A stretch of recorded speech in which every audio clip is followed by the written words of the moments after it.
संकल्पवाचालं संलङ्घयते गिरिं यत्कृपात्तमहं वन्दे परमानन्दमाधवम् श्रीमन्मदनगोपालं वृन्दारण्य पुरन्दरं श्रीगोविन्दं प्रपद्येऽहं दीनानुग्रहकारकम् वन्दे मुकुन्दमरविन्ददलायताक्षम् कुन्देन्दुशङ्खदशनं शिशुगोपवेशम् इन्द्रादिदेवगणवन्दितपादपीठम् वृन्दावनालयमहं वसुदेवसूनुम्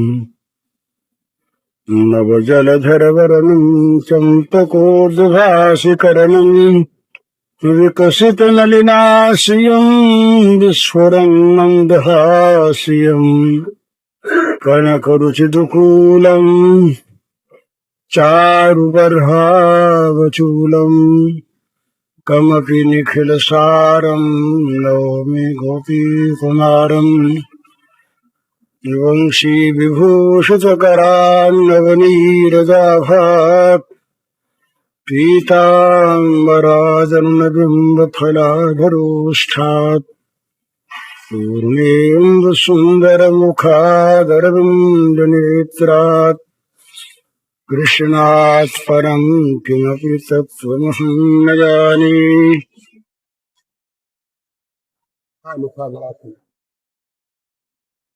नारायण जाके दृगन नारायण जाके दृगन सुंदर श्याम समाय शीलकात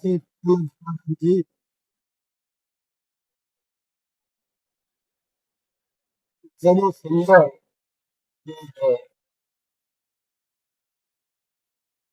साधना की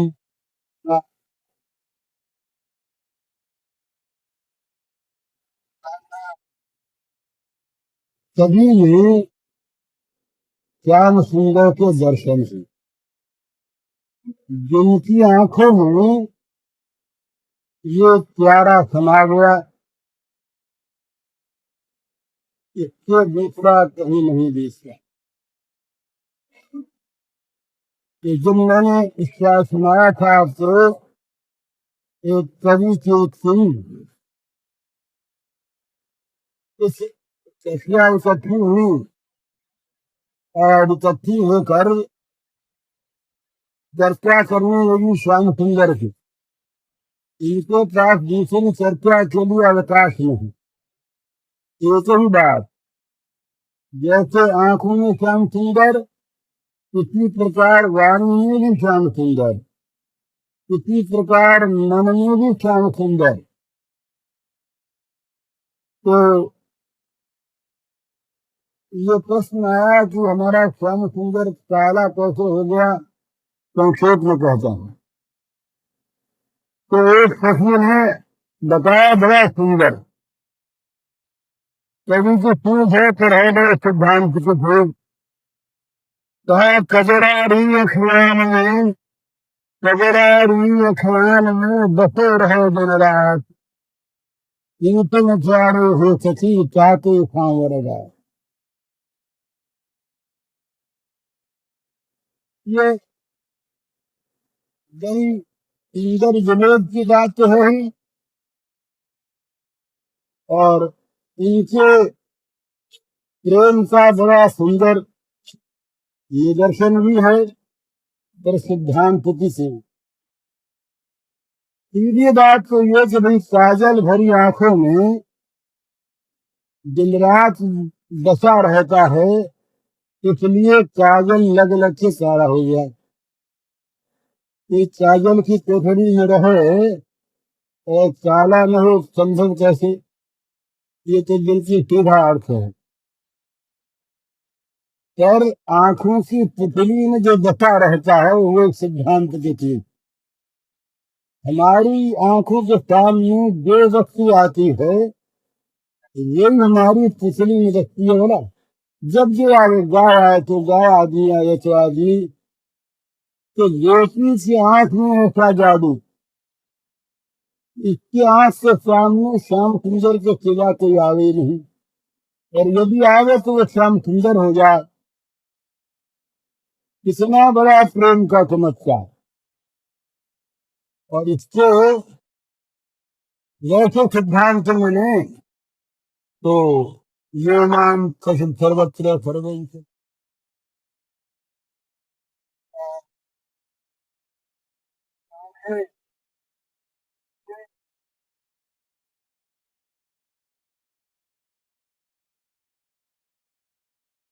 स्वामी का बड़ा सुंदर ये दोहा है कि जब आंखें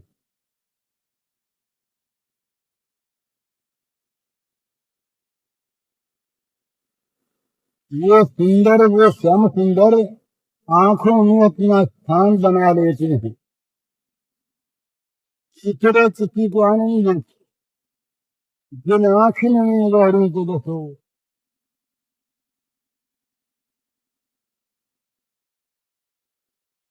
बच गया। इनसे दूसरा कौन सा रूप खींच सकता है, किसकी ओर वो आंखें देख सकती हैं। आंखों का चरम फल तो यही है कि जिन आंखों ने श्याम सुंदर को देख लिया, और जिसने देखा ये महाराज बिक गया। ये ठीक है, जिसकी आंखों ने श्याम सुंदर को एक बार देख लिया, आंख भर कर देख लिया, इसका सारा कुल, इसका सारा लोक परलोक, इसके सारे भोग मोक्ष सदा के लिए मिट गए। ये श्याम सुंदर ने एक लिखा, उसका हिंदी अनुवाद किया। जिसने देखा कभी नयन भय, मोहन रीत बिना बाधा, वही जान सकता है सांकर तिल चलन चिली राधा। जिसने देखा कभी नयन भरे, मोहन रूप बिना बाधा, वही जान सकता है सांकर तिल चलन चिली राधा। तिल कैंसिल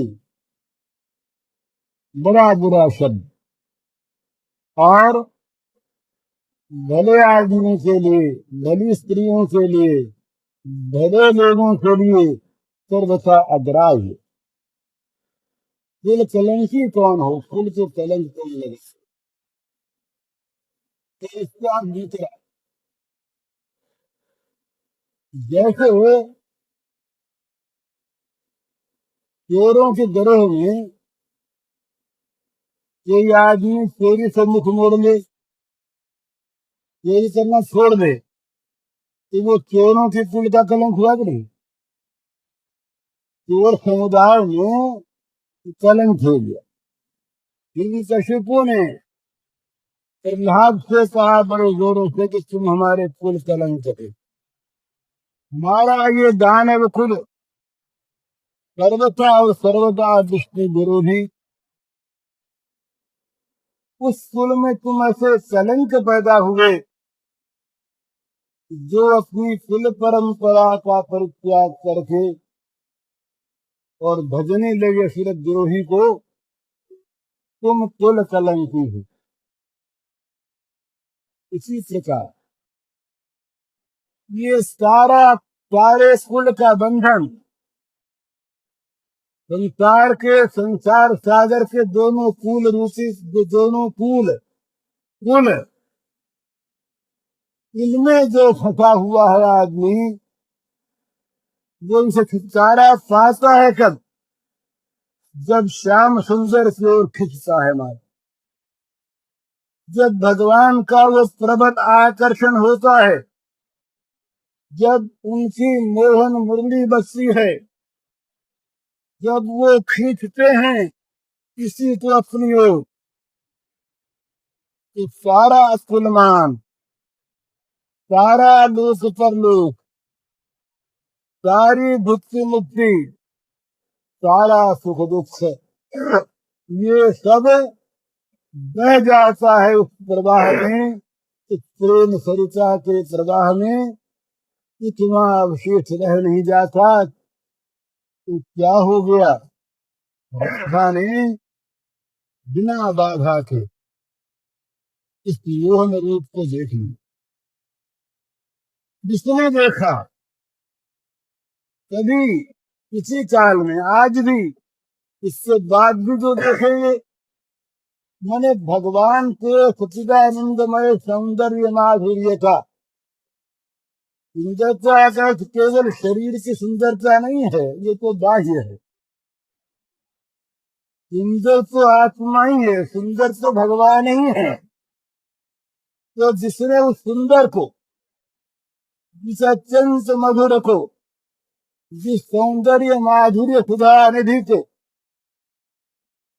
जिसने देख लिया, जिसने उसमें अवगाहन कर लिया, वो इस कुल के लिए कलंकी हो गया। ये विषयों का कुल, ये भोगों का कुल और भोगों की कुल परंपरा, ये विषयों की गुलामी,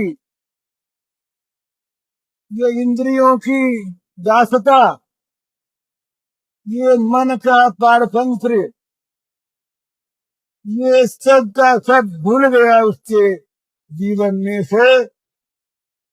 इसलिए जीवन वालों के लिए उसका कलंकी जीवन। भगवान श्याम सुंदर के लिए वो राधा कुल कलंकिनी बनी, वही तो वास्तव में कुलोद्धारिणी है। सारे कुल को पावन करने वाली वही कुल कलंकी प्रहलाद। प्रहलाद का नाम दैत्यों के कोष में कुल कलंकी।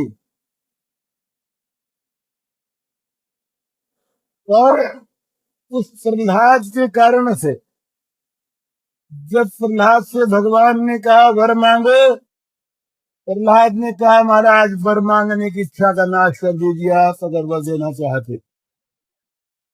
कोई मांगने का मन न हो और यदि देना चाहते हैं तो फिर वर मांगने की इच्छा हो गई। मेरे पिता दैत्य थे, उन्होंने बड़ा विरोध किया आपका, बड़ी गालियां दी आपको। मेरे उस पिता पर क्षमा कर दे सरकार, मेरे उस पिता का उद्धार हो जाए, उसको दुर्गति न हो। भगवान प्रसन्न हो गए। भगवान ने सोचा देखो मेरे भक्त का जो स्वरूप यह है, जीवन भर जिसने विवाह मारने की चेष्टा के कुछ नहीं किया, विष दिया, हाथियों से कुचलवाया, सांपों से दसवाया, छत पर से नीचे डलवाया दिया, इसका उत्पन्न कराया, कोई ऐसा कार्य नहीं जो कार्य प्रहलाद को मारने के लिए कठिन से कठिन, जघन्य से जघन्य न किया। हिरण्यकश्यपु ने, आज हिरण्यकश्यपु की सदगति के लिए इसी के अत्याचार से पीड़ित, जिसके लिए भगवान रो रहे हैं, देखा देर हो गई, समय जलंब, देखा मेरे आने में देर हो गई, तुम मुझे माफ करो।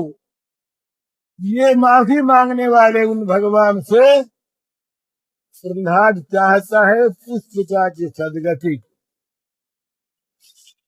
तो प्रसन्न हो गए भगवान। कहा प्रहलाद जहाँ तेरा जन्म हुआ,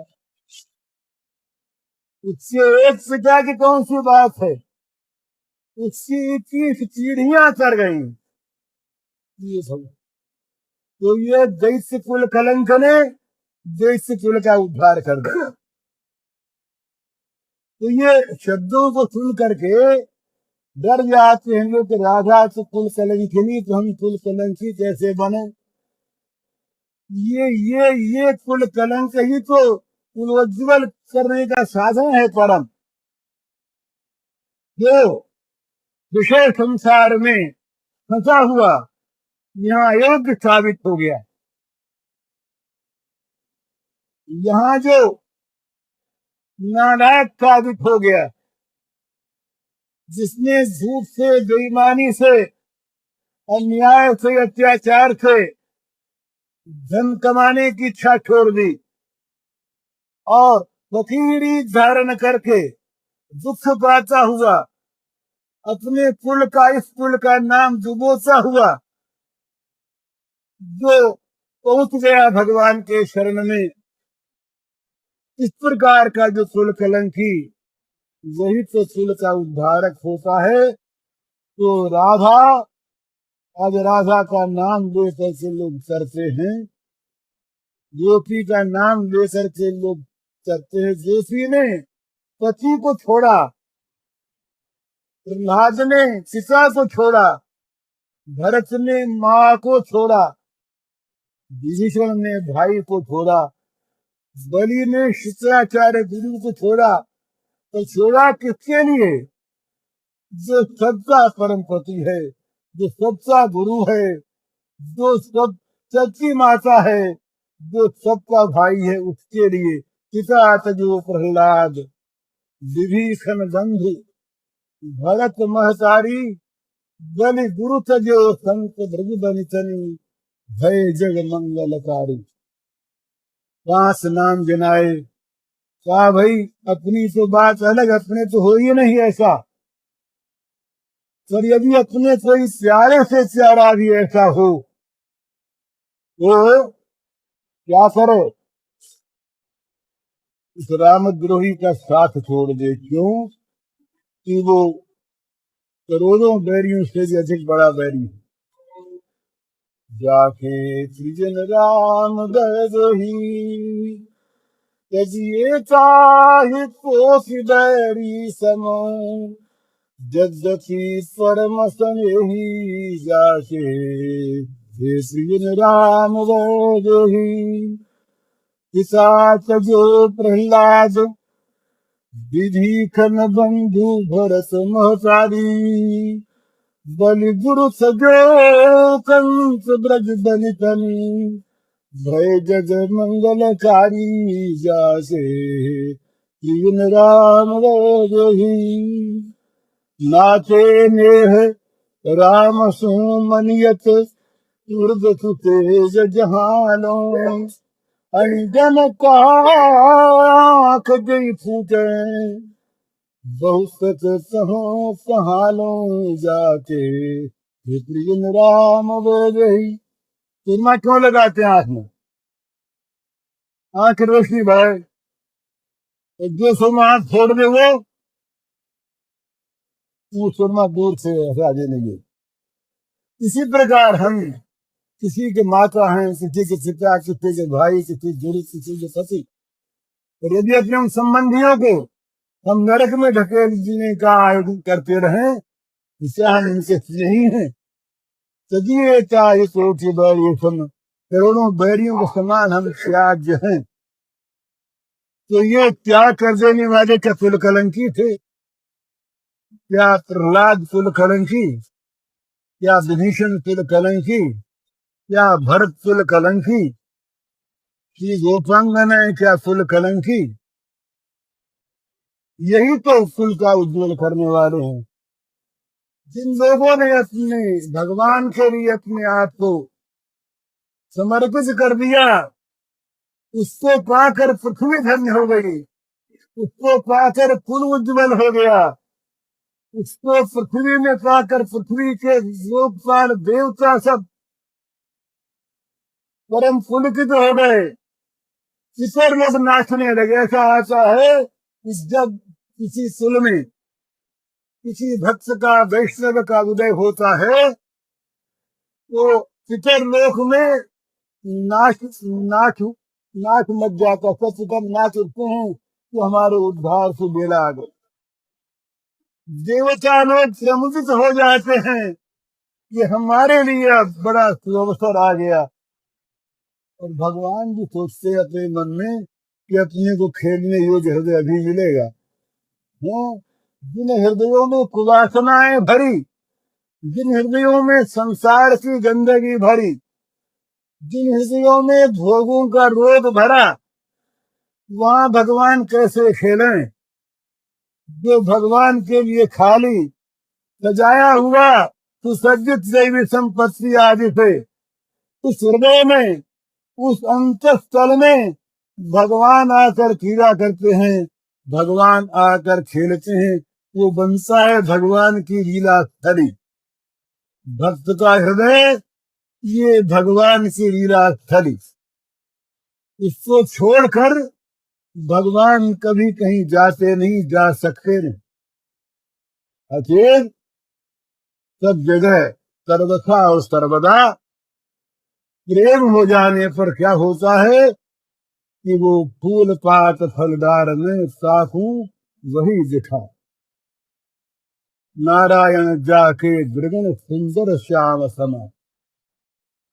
सुंदर श्याम भला हमारी आंखों में क्या समा रहा है? जरा अपनी आंखों को देखिए, अपनी अंदर की आंखों से। हमारी आंख मंदिर में जाकर, भगवान की श्री मूर्ति के सामने जाकर भी बहनों को देखेगी, पोशाक को देखेगी, भगवान को नहीं देखेगी। जब भगवान का प्रसाद खाने बैठेंगे हम, तो हमारी जीभ प्रसाद के स्वाद को देखेगी, प्रसाद की आत्मा को नहीं देखेगी। ये बड़ी विलक्षण चीज है। प्रसाद में स्वाद नहीं होता, प्रसाद में भगवान होते हैं। प्रसाद में भगवान होते, स्वाद तो जीव की चीज। रघुनाथ के सामने विष आ गया। ससुराल में रघुनाथ भक्त एक रहे, तो बड़े धनी से पहले धनी परिवार था और गरीब हो गए, अत्यंत गरीब हो गए। सारी जिम्मेदारी उनके बेच आ गई। बड़ी बड़ी बुरी अवस्था। तो रघुनाथ भिखमंगे हो, पेट भरने के लिए भीख मांगने लगे और पुरी में मंदिर के सामने भिखमंगों के टोली में खड़े रहते, भीख मांग। उनकी पत्नी जो रही वो किसी राज्य में दीवान की लड़की थी। तो उनको मालूम हुआ इस प्रकार से उनको भिखमंगा हो गया और किसी काम का रहा नहीं, मकान वकान रहा नहीं, खाने पीने को सामान नहीं। तो जिस बुद्धि उतरी मन में, सोचा कौन पूछने वाला लड़की का दूसरा ब्याह कर देंगे। वो जमाना दूसरा था। जब दूसरे ग्रह का नाम सुनकर विवाहिता और विवाहिता न होकर वागदान दत्ता भी अपने आप को जाली मानती थी, जाली सुनना मानती। ये दशा थी। तो विवाह की बात जब तय की पिता ने और भाइयों ने, तो इसका जीव बोला, आग लगी, कैसे खबर दूं उसको। तो किसी प्रकार से चेष्टा करने पर पता लगा कि वो रघुनाथ इस समय पुरी में भिखमंगे के रूप में था। बड़ा वो भक्त, इसके मन में भी भगवान की बड़ी निष्ठा रही। भगवान को याद किया, महाराज किसी प्रकार बचाओ सतीत्व को मेरे। एक ब्राह्मण कोई मिल गया, भगवान ने भेज दिया कोई आखिरी के रूप में। इसने चिट्ठी लिखी, इस प्रकार मेरा विवाह होने की बात हो रही है, तुम जहां हो जैसे हो मुझको आकर ले जा। चिट्ठी भी किसी सूत्र से बहुत जल्दी जा पहुंची उसके पास। वही उसने भगवान की मर्जी, भगवान को उसने याद किया, जगन्नाथ जी को कुछ ऐसी व्यवस्था हुई कि वो दूसरे दिन वहां पहुंचा। तो अपने ससुर के मकान के सामने पेड़ था। अब पेड़, अब रात को वहां से पहरे लगे, कौन अंदर जाने दे भिखमंगे को।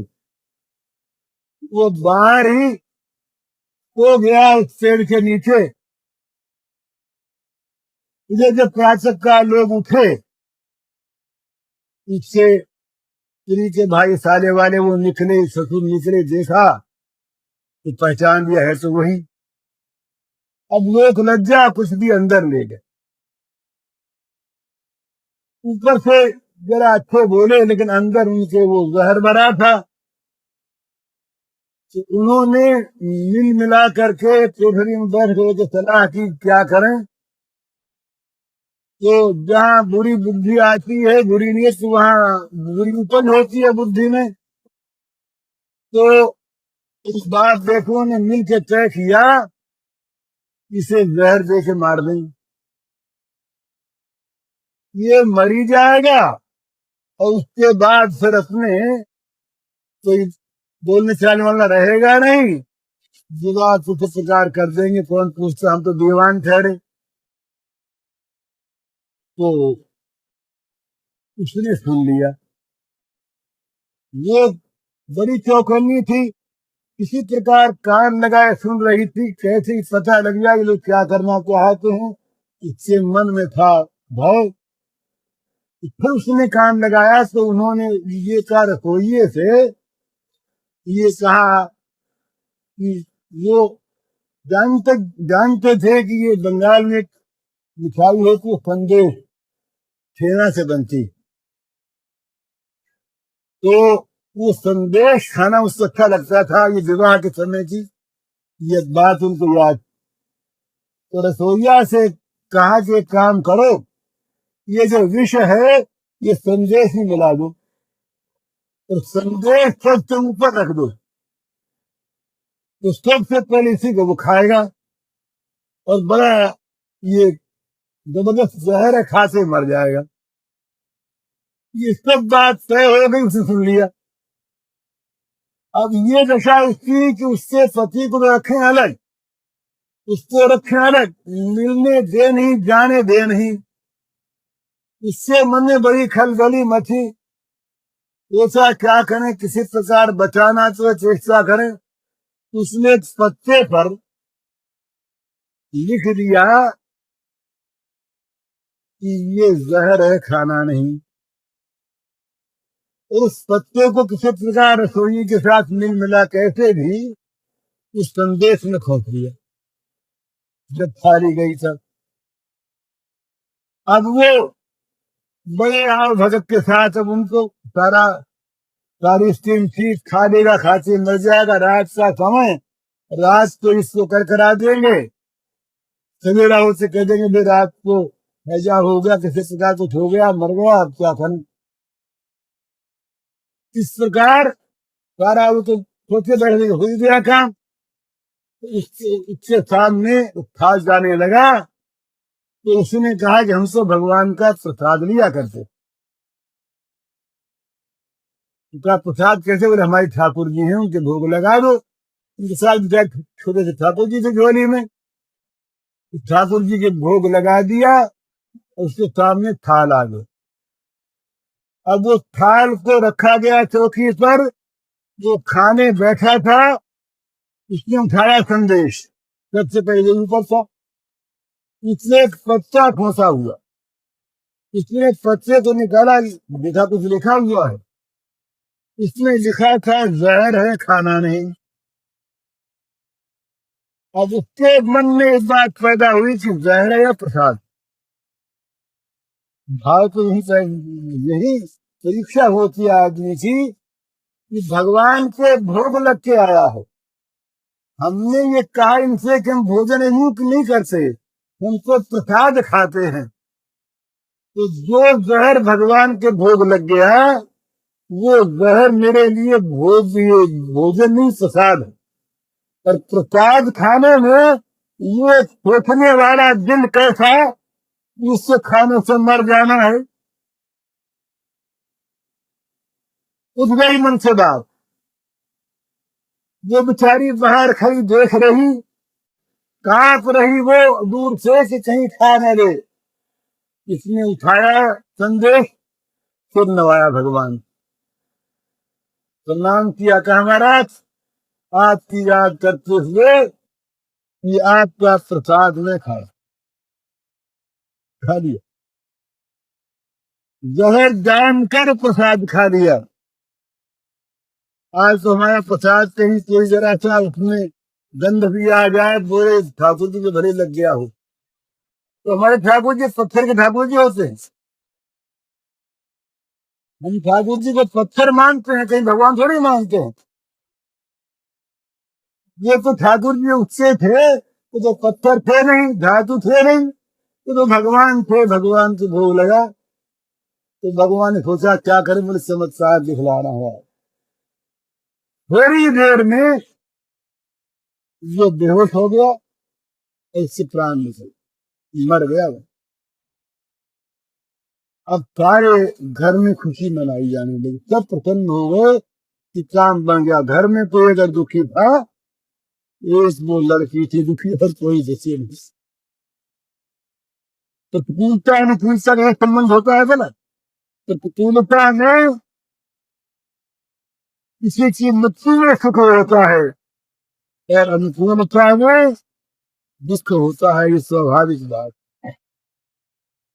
वो रोकर अलग जा करके बैठ गई, इसलिए भगवान से प्रार्थना की, भगवान मर गया कोई बात नहीं, सती हो जाऊंगी इसके साथ, लेकिन आपका प्रसाद खाया है तुम। प्रसाद खा करके अगर ये मर गया तो क्या प्रसाद खाने वाला कभी मराया आज तक? वो बड़ी आर्त होकर भगवान को पुकारने लगे। हम अविश्वासी लोग आके जिसने श्लोक किए, कैसे इस बात को समझे कि विश्वास में क्या शक्ति होती है और विश्वासियों के भगवान कैसे कहाँ काम करते हैं, हम इस चीज का अंदाजा नहीं लगा सकते। हम अपनी संदेह की वृत्ति से इन सब बातों को कपोल कल्पना, मिथ्या कल्पना, कवियों की कल्पना, लेखकों के रोचक वाक्य या लोगों से धोखे में डालने के लिए भक्त बने हुए लोगों की धोखेबाजी जालसाजी कह देते। पर जिनको विश्वास है वो जानते मानते हैं, इसलिए प्रार्थना की महाराज। प्रार्थना करते ही लोगों ने जो आस पास जो साले वाले थे उन्होंने देखा कि जिस कोठरी में वो बैठा हुआ प्रसाद लेने लगा था, जिसको इन्होंने बाहर से बंद कर दिया था कि वो मर गया, केवल खिड़की से देख रहे थे, उन्होंने देखा कि उस कोठरी में अकस्मात एक ज्योति फूट उठी, एक प्रकाश छा गया।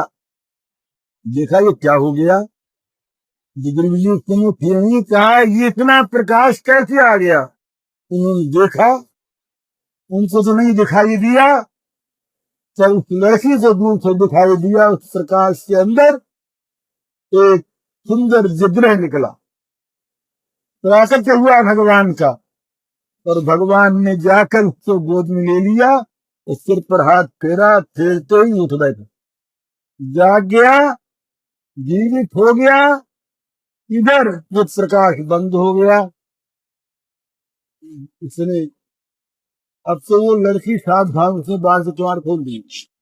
भाई ने कहा क्या करती, क्या करती, बोले कुछ नहीं आता, अभी बोल तुम्हारे खोल दिए, बाहर निकाला, क्या बात, प्रसाद खाया था। तो फिर वो निकल चले वहां से दूसरे दिन, पीछे फौज वोज गई, उससे भगवान ने मार भगाया। ये लंबा इतिहास। कहने का मतलब ये है कि बात चल रही थी प्रसाद, प्रसाद की बात हो रही थी, तो क्या कह रहा था भूल गया मैं।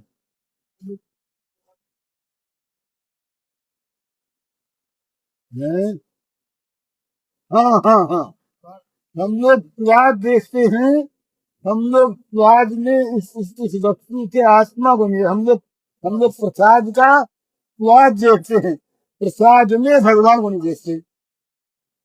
हम लोग मूर्ति में गहने देखते हैं, मूर्ति के अंदर रहे भगवान को नहीं देखते। हम लोग किसी अच्छे संगीत में नर देखते हैं, तो संगीत का आत्मा जो रस है वो नहीं देखते।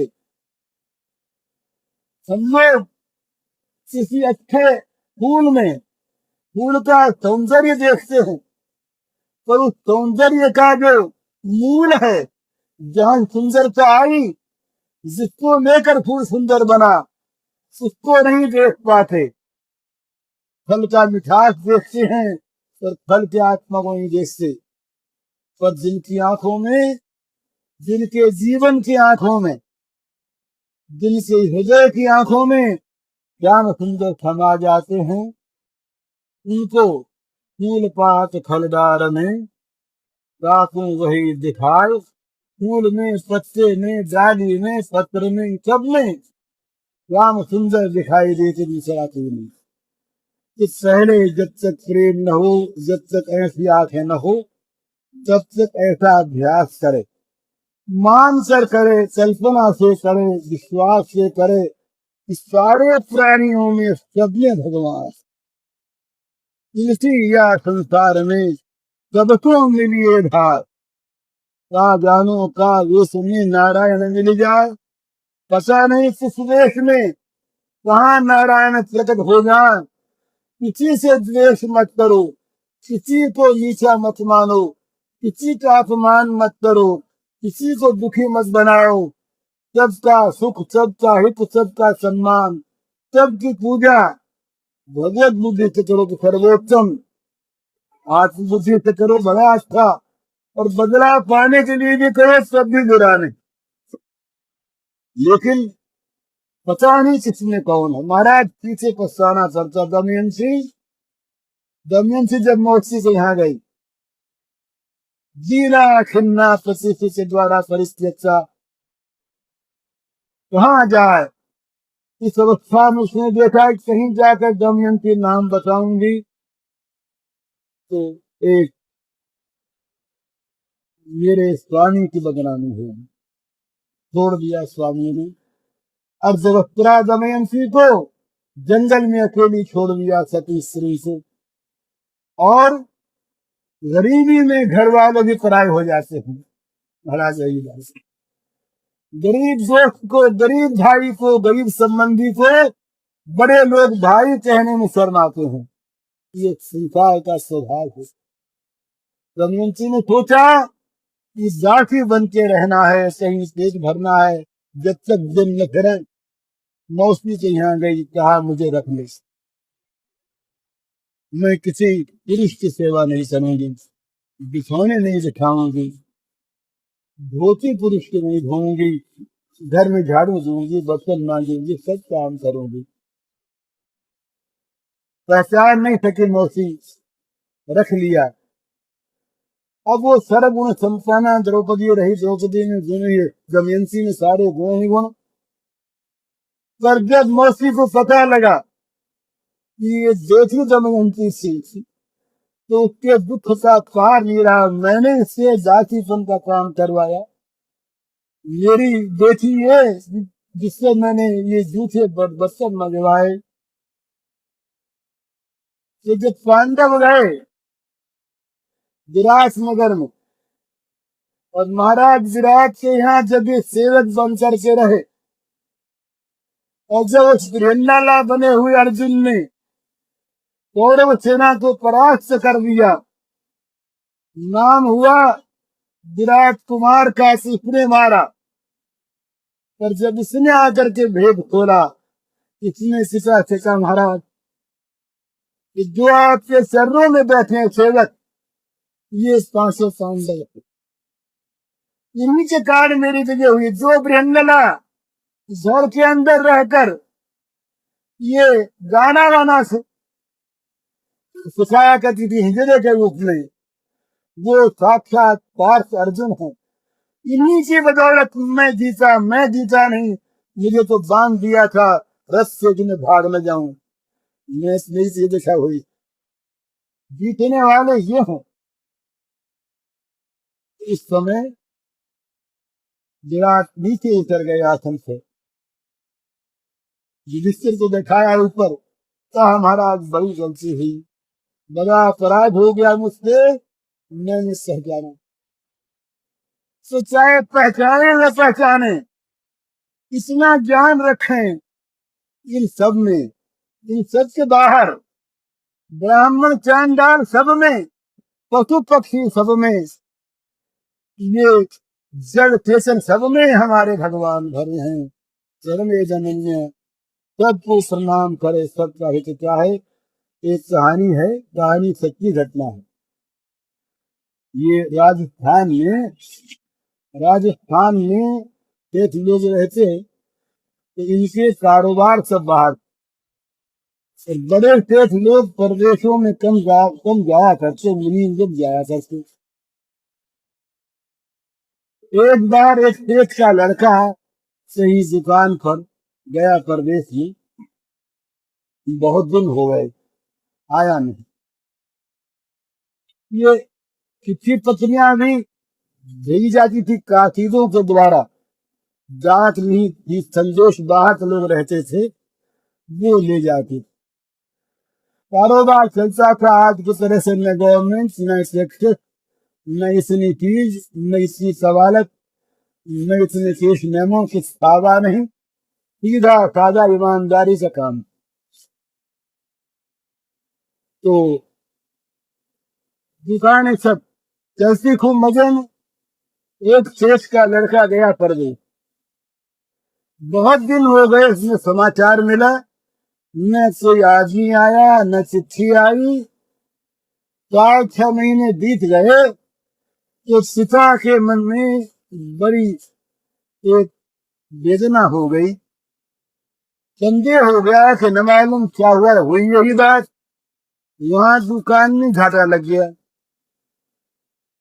कुछ रुपए लोगों के देने रह गए, वो लड़का बीमार हो गया, लोगों ने साथ छोड़ दिया, जमीन गुमार से सब भाग गए, वो अकेला रह गया दुखी। समाचार कौन दे, पैसा पास नहीं। ये धनी यहाँ पर, ये धनी थे, इनको मालूम नहीं कि वहां कारोबार की हालत हो गई। इन्होंने सोचा कि चलो हम तुरंत जाएं, जा करके बेटे की खबर लें। उधर वो लड़का परेशान जब हो गया, इसी प्रकार से सलाह खर्च जुटाकर उसने भी सोचा कि चलो घर चले, पिताजी तो संपन्न होंगे ही, काम सारा बन जाए। उधर लड़का चला देश के लिए, इधर देश से उससे चिता से चले वहां के लिए। रास्ते में एक जगह, अब इसके साथ सी बात, एक धर्मशाला थी, चला, इधर से सेठ आए, उधर से लड़का आया। तो लड़का पहले पहुंच गया था, धर्मशाला से कोठरी में उससे गया। उस बेचारे को बड़े जोर का दमा हो रहा था, खांसी आ रही बड़े जोर से, कपड़े वपड़े भी उसके पास ठीक नहीं, ज्यादा से जन। तो वो एक कोठरी में अंदर से बंद करके बेचारा बैठा था, खांस रहा, खांसी आ रही जोरों से, नींद आती नहीं, इसको सकता नहीं। कुछ देर के बाद सेठ आए, सेठ ने धर्मशाला के लिए बुलाया, कहा हमें कमरा अच्छा मिलना चाहिए। इनको वो जानता, कमरा खोल दिया। अच्छा बड़ा कमरा था, उस कोठरी के बगल में ही, फिर आराम से सो गए। अब उस बेचारे को तो खांसी आ गई, तो परेशान था, रोज से मारो, इसको खांसी आ गई, इनको नींद आ गई नहीं खांसी में। तो बुलाया मैनेजर से, बोले ये सिस्टम वक्त को हमारे बगल में तुमने जगह दे दी है, निकालो इसको नहीं, रात भर खो करता रहेगा, नींद हराम हो गई हमारी। तुम भी ऐसे ही, ऐसे आदमी को सिखा देते हो, रोग फैलता है। शिक्षा की बात भी, शासन की बात भी, डर की बात भी, सब व्याख्यान दे दिया हो, निकालो बाहर। मैनेजर ने कहा बाबूजी बेचारा गरीब मालूम होता है, अभी लड़के ही, तो देखने में बड़ा अच्छा मालूम होता है, अच्छे घराने का होगा, खांसी बेचारे को हो गई, तो बड़ा क्या लेता आपका ना, एक अपने आदमी के लिए हम अपनी हराम कर, और तुम जैसे आदमी को ऐसे कामों के लिए प्रोत्साहन दो, ये नहीं हो सकता। अलग कर दे तो बाहर निकाल दूसरी कौड़ी दे दी। सब से खांचे पे आती रही, सेठ ने अक्षर बुलाया, बोले देखो तुम बात नहीं मानोगे तो हम तुम्हारे सेठ को चिट्ठी लिख देंगे, तुम्हारी नौकरी चली जाएगी। ये यात्रियों को तकलीफ देने के लिए तुमको यहाँ रखा है। भले आदमी आकर के उतरो और तुम उनसे आराम से का कोई ख्याल न करो, और ऐसे गंदे लोगों को अपने निकालो अंदर। जय गया बेचारा, उसने उसको कहा कि भैया तुम बाहर जाके कबूतर पर सो जाओ। उसने कहा भैया बड़ा ज्यादा लगता है, तुम्हारे पास कपड़े हैं नहीं, खांसी पहले ही हो रही है, बाहर कैसे थी जा, नींद कैसे आवेगी, जाड़े के दिन बोले कुछ भी हो, हमें अपना पेट देखना, और नौकरी देखेंगे तुमको, तुम्हारी जान को देखो। निकाल दिया बाहर। वो बाहर आकर बेचारा उस पर चबूतरे पर बैठ गया, खांसी और बढ़ी, परेशान बेचारा। सवेरे तड़के ही इससे उठे समल उमल ओढ़कर और जंगल जाने लगे, लोटा लेकर हाथ। पाखाने वाखाने थे नहीं उस जमाने में, इस जंगल जाने लगे। बाहर फिर वो बैठा, वहीं खांसी आ रही, बोले मरा नहीं अभी खो करता, रात भर हो गई अंदर परेशान, बाहर निकल यहाँ वही परेशानी। वो बेचारा आंखों में आंसू आ गए, बोला नहीं, फिर लौट करके आए, सिटी ज्याला हो गई, फिर खांसी आ गई। फिर किस कहने लगे कि इतने बाबूजी मैं भी बड़े घर का लड़का था, मेरे पिता भी बड़े धनी थे, और क्या धनी है, मैं गया प्रदेश, मेरे घाटा लग गया, मैं लौट रहा हूँ, आप मुझ पर खींचते क्यों हैं? आवाज लगी, पहचानी ही थी। एक पास आके देखा, अब तो दंग रह गई, बोली ये तो लड़का ही मालूम होता है मेरा। अरे राम कुमार तू रो पड़ा, बोले पिताजी हाथ। अब दोनों से रोने का पार नहीं है। अब उस पिता के पश्चाताप का क्या ठिकाना है। अरे राम, कितना बड़ा हत्यारा मैं, कितना बड़ा पापी मैं, कितना बड़ा अन्याय करने वाला मैं, अपने लड़के से, बीमार लड़के को कपड़े देने दूर रहे, दवा का प्रबंध करना दूर रहा, सेवा करना दूर रहा, निर्दयी मैं बज्र हृदय, मैंने उसको बाहर निकलवा दिया, कितना पाप किया, लगा रोने। वो बेचारा, उसने कहा नहीं पिताजी आपको मालूम नहीं था, आपने पहचाना नहीं, इसलिए गलती हो गई। अब तो बेटा था ही, इसको घर ले सब किया कराया, पर क्या वो किसी का बेटा नहीं था, इंसानों से ही बेटा। इसी बात का तो बेटा वो था ना, कोई तो किसा उसके थे ना। वो अगर अपने मान लेते कि मेरा बेटा तो क्या अर्थ था, उसके दुख में अगर वो सहानुभूति दिखलाते तो क्या बुरी चीज थी, और उसे कहीं भगवान मान लेते तो फिर क्या कहना है महाराज। इसके लिए भगवान उसमें से प्रकट हो जाए, सच्ची बात। ऐसे ईसाइयों में संत हुए कई, सेंट फ्रांसिस, रानी एलिजाबेथ, इन लोगों का जीवन जब देखते हैं तो हृदय झुक जाता है इनके चरणों में, कि जिन्होंने आजीवन ओढ़ियों की सेवा की, अपने जीवन का बलिदान दिया, जिनके पास कोई नहीं जाता, उन कुष्ठरोगियों के पास ये लोग जा करके मरम सब्जी करते रहे। धन्य कहना दूसरी बात और करना और बात। तो यदि हम सब में भगवान देखने लगते और वो फिर अगर देखने वाला होता, मानने वाला होता, तो क्या उसके द्वारा दुर्व्यवहार होता? मैं पहचाना देते को तो क्या है, एक आदमी तो है, वो दुखी तो है, अरे न सहायता की हमने, न सेवा की हमने, तो उसके वो दुख में क्यों डालते हम? हमारा वज्रहृदय कैसे होता? पर होता क्या है, हम भगवान से नहीं पहचानते, इसलिए हमें जगत में सब पराये दिखते हैं, सब दूसरे।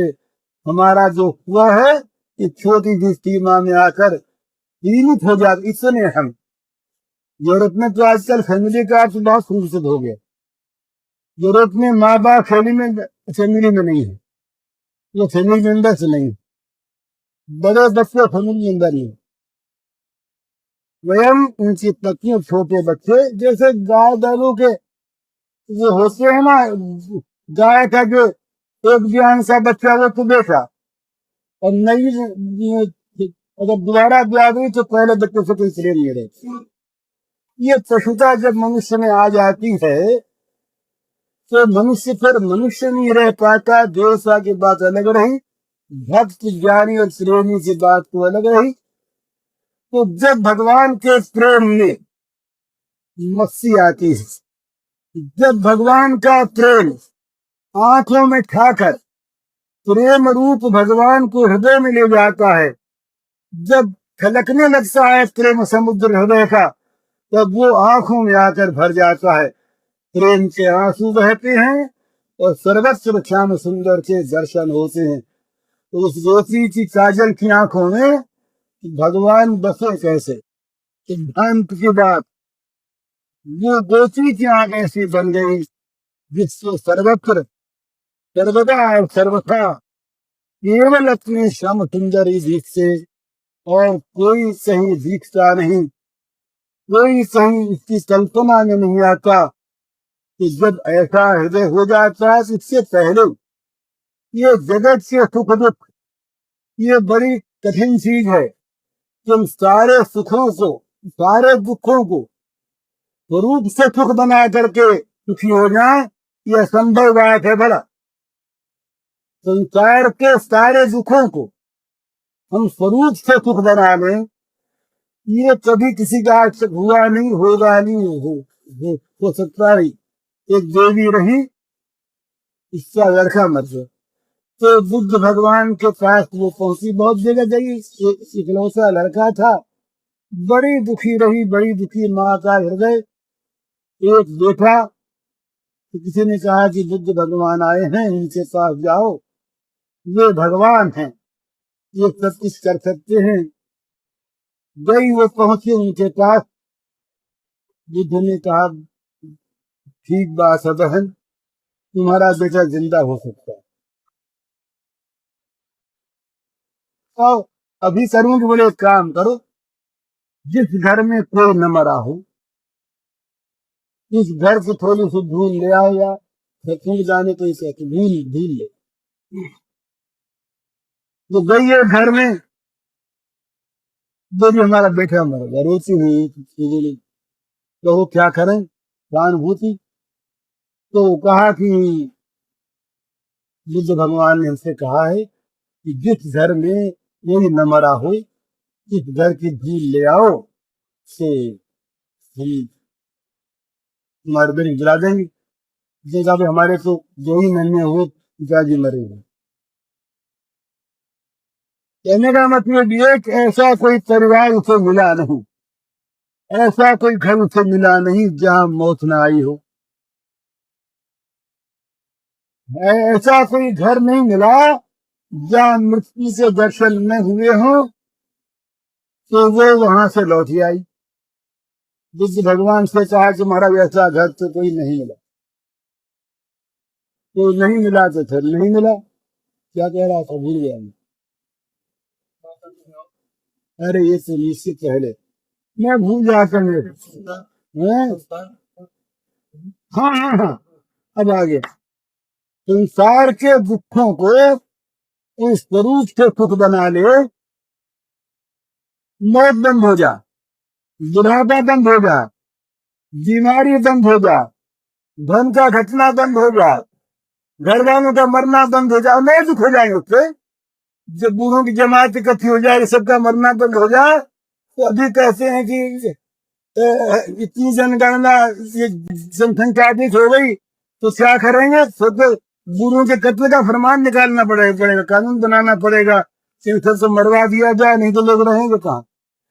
हाँ हाँ, जब ये सही समस्या हो जाए समाज के सामने, देश के सामने, तो भगवान सब अच्छा करते हैं। पर कोई ये चाहे कि हमारे जीवन में प्रतिकूलता आवे नहीं, सुख हो जाए, अनुकूलता बनकर ये सभी होगा नहीं, हुआ नहीं, होता नहीं। इस करना क्या है, हमें इन सब में भगवान को देखना, सुख में भगवान को देखना है, दुख में भगवान को देखना है, अनुकूलता में भगवान को देखना है, प्रतिकूलता में भगवान को देखना है, अपमान में भगवान को देखना, मान में भगवान को देखना है, पत्ते में, फूल में, डाली में, सब में हमें भगवान को देखना है। तो भगवान को देखने वाली आंखें बन जाओ कि सारा दुख मर गया। सर्वत्र मौत आ गई तो कहेंगे आए प्यारे देने लगे, तुम मौत बन के आ गए ना प्रियतम, जिसे तो आता है ना, जिसे मौत बन सकता है क्या? ये हमारे प्रियतम प्यारे ही मौत बन करके आए हैं, गले लगवाओ, करो आलिंगन हमें, बस हमसे तुम ले चलो अपने घर। कितना सुंदर भाव है, डर नहीं मौत से, डर नहीं दुख से, डर नहीं अपमान से, डर नहीं पीड़ा से, किंतु सर्वत्र श्याम सुंदर का उनको तो स्पर्श प्राप्त हो। स्पर्श केवल चंद्री का स्पर्श नहीं, ये तो स्पर्श है आत्मा का, आत्मा से स्पर्श। भगवान का स्पर्श चमड़ी से नहीं होता, चमड़ी का स्पर्श दूसरा, भगवान का जो स्पर्श होता है ये तो अंतरात्मा से होता है। सदरत ने कहा था ना, आत्मा रामोचरी रमत, रास में आत्मा राम ने रमण किया, आत्मरमण किया। तो ये क्या चीज है? बस यही भगवान को सर्वत्र देखना है, सर्वत्र चाहना है, इससे पहले करना चाहे बस वही बात, आंखों में श्याम सुंदर को समा देना है। ये साधना हमारी आंखों में श्याम सुंदर आ करके बस जा। इसका साधन क्या है? कल्पना। तो हम सर्वत्र पहले श्याम सुंदर को देखना शुरू करें, कल्पना तो होगा क्या? श्याम सुंदर सत्य है, श्याम सुंदर सबने हैं, श्याम सुंदर जो प्रत्यक्ष ही है, सदा है, एक आवरण आया हुआ। हमने जहां उनको देखने की चेष्टा की, देखने की प्रबल इच्छा की, हमारी प्रबल इच्छा देख से ही भगवान उस पर को पहुंचा लेंगे, कह देंगे हटाओ, यही चीज लीला है हमारा, हटाओ।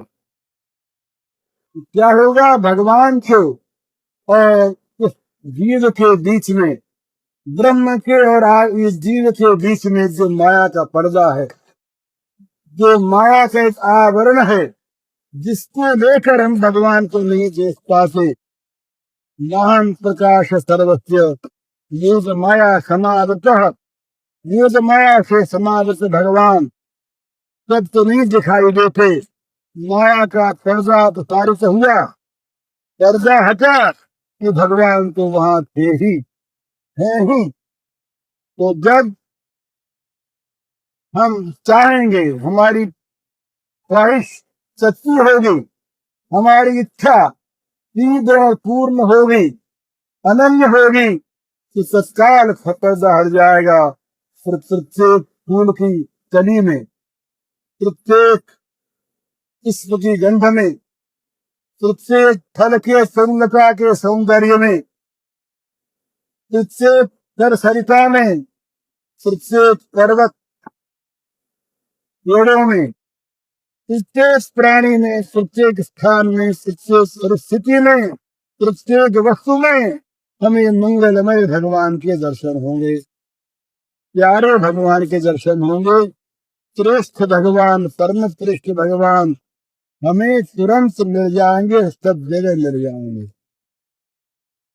ऐसी आंख बनाने, आंख बनाने का अर्थ क्या है? यही कि सर्वत्र भगवान को सदा सर्वदा हम देखने का प्रयत्न करें, और जो भी फिर हमारी इस देखने की क्रिया में बाधक हो, जो भगवान को न देखने दे, तो जगत को ला के सामने रख दे, भगवान से हमारे चित्त को हटा दे और भोगों में लगा दे। ये विद्या अविद्या, ये मित्र अमित्र, ये शिक्षा कुशिक्षा, ये धन धननाश, ये मान सर्वथा अपमान, ये मुक्ति कर्म बंधन, बस बिल्कुल उलसी थी। ये मान ले आदमी, जो भगवान में लगा दे वो साधन, जो भगवान से हटा दे वो असाधन, जो भगवान में लगा दे वो अपना परम प्रिय बंधु। इसी थे सब भांति परम हित, निज प्राण के चारो, जासो हो सलीह राम पद, एको मतो हमारो। मीराबाई तो कैसे चिट्ठी लिखी तुलसीदास जी ने, इसका अंतिम पद यह है कि सो सब भांति परम हित, यही सब प्रचार से हमारा परम हित थी, यही पूजनीय, यही प्राण के प्रिय, जासो हो सलीह राम पद, जिसके कारण से, जिसके द्वारा भगवत चरणारविंद में हमारा स्नेह, हमारा प्रेम हो जाए, बस यही ग्राह्य, बाकी सब क्या है। हरिओम। पूज्य श्री भाई जी के इस प्रवचन का शीर्षक है आंखों में श्याम समा जाए और इसका कैसेट संख्या है 9।